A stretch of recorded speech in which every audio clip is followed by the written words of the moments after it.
Hello, everyone, and welcome to EDUCAUSE 2016. We are here in the lovely city of Anaheim at the Anaheim Convention Center, and it's great to be here with all of you at the lovely ViewSonic booth.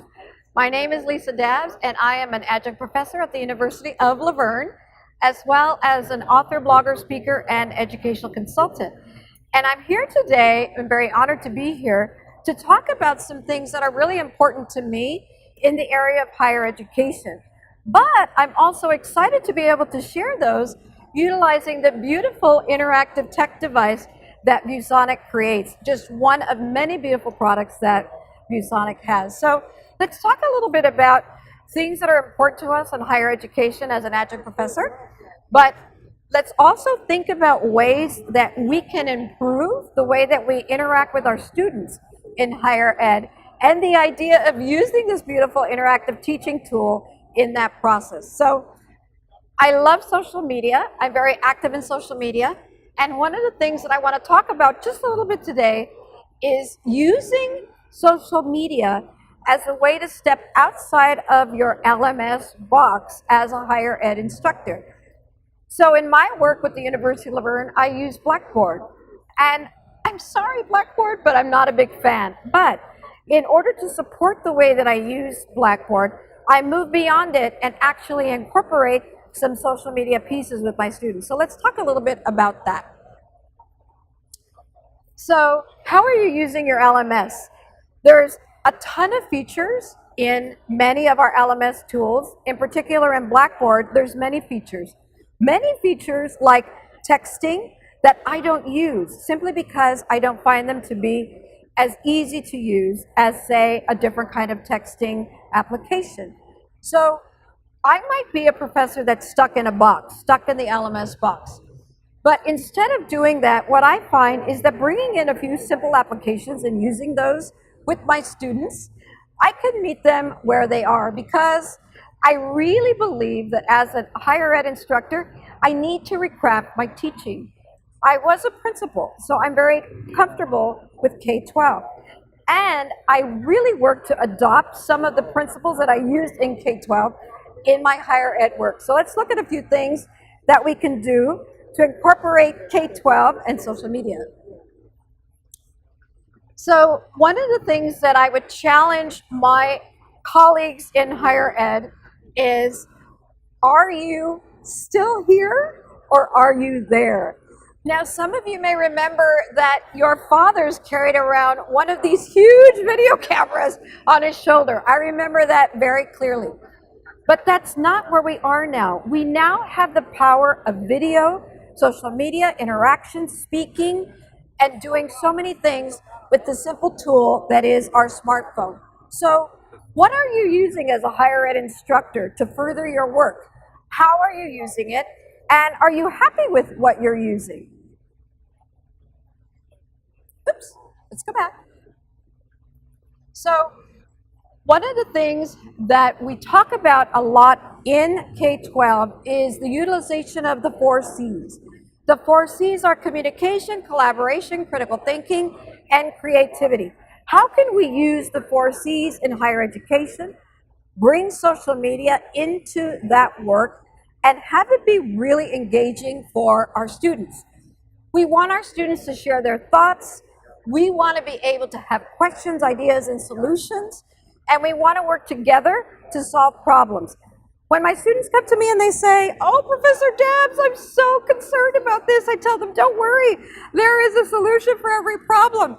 And one of the solutions is incorporating higher ed thinking in a way that's more engaging in the area of social media.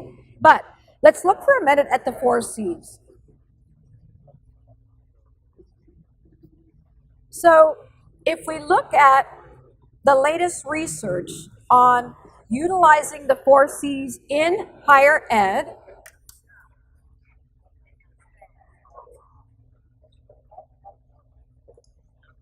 we can see that there are many things that we can do as higher ed instructors to utilize those pieces. And one of the things that we can do is use the 4 C's to bring successful interventions to our work. bring ways to reach our students, bring ways to support them to feel like they're a really big part of our classroom teaching. So the 4 C's are very important in K-12, but they're also important in higher ed, and we can use social media to push those forward. So what about social media? Many of my colleagues in higher ed say, oh, Lisa, that's for young people. I don't want to use that. And I tell them, you're wrong. Social media is for everybody. It just depends on how you use it. And you can use it for instructions, and you can use it to reach your students and meet them where they are. So I would say Facebook is good, Twitter is better, and Instagram has stories. So let's look a little bit about the ways that higher ed is using social media. This is Duke University. If you work in higher education social media, there's a good chance you've been overwhelmed with the possibilities. But just because you can be on all of the social networks doesn't mean you should be. So how do you figure out which social networks to invest in? That's where I can help. Download this PDF and you can follow along. At Duke University, they're looking at ways to use social media not only for instructors, but helping their instructors to meet the needs of their students. So if you're here today with us, we can scan your badge and you can get a copy of my presentation with the videos and the blog posts included. But if you look at that Duke University piece, you'll see that there's a variety of ways to use social media. We can bring our students together on Twitter. We can have discussions with classmates and classes on Twitter. We can create a Facebook page for them to meet. And if we look at where faculty is, faculty in higher ed are predominantly in Twitter, and they're beginning to learn how to use that to, again, break out of the LMS box and to do some things that are very integrated with Twitter. So as we look at using Twitter in higher ed,